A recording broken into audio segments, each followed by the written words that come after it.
Все готовы? Итак, раз, два, три! Итак, дан старт Ломоносовскому обозу 2016 года! Ура!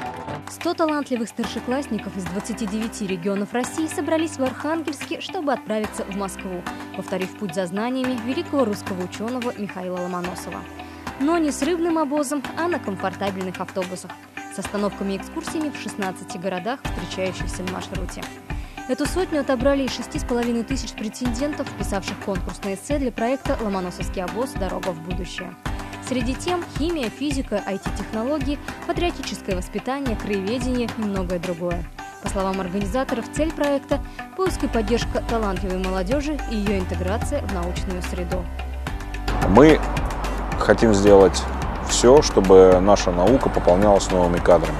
Именно поэтому мы ищем детей одаренных, талантливых, в чьих проектах мы видим какое-то рациональное зерно, либо научную мысль, либо гуманитарную мысль, либо мысль, которая связана с укреплением государственности и мощи нашей Родины. Эта поездка не только возможность увидеть родную страну, но и получить знания буквально из первых рук. Мастер-классы и лекции от специалистов из различных отраслей, обучающие часы в ведущих вузах страны, экскурсии в такие места, куда простому человеку вход закрыт. Так ребята побывали на предприятиях оборонного комплекса «Севмаша» и «Звездочки», в ракетно-космической корпорации «Энергия» на Ярославском моторном заводе. Недаром Ломоносовский обоз назвали университетом на колесах. Новые знания старшеклассники получали буквально на каждом километре путешествия.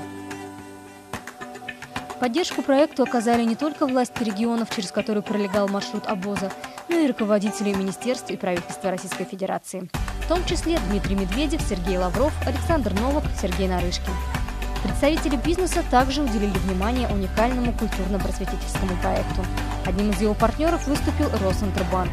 На подведении итогов весенней Ломоносовской ассамблеи, которая прошла в рамках Московского международного салона образования, представители Росинтербанка отметили специальными призами 3 финалистов проекта. И от банка мы вручаем Головачевой Надежде сертификат с номиналом 50 тысяч рублей от банка. Мы взяли вектор развития банка как образовательный сектор и готовы инвестировать в эту отрасль, помогать отбирать талантливую молодежь. И хочу отметить, что Росинтербанк один из немногих банков, который предоставляет кредиты на образование с государственным субсидированием.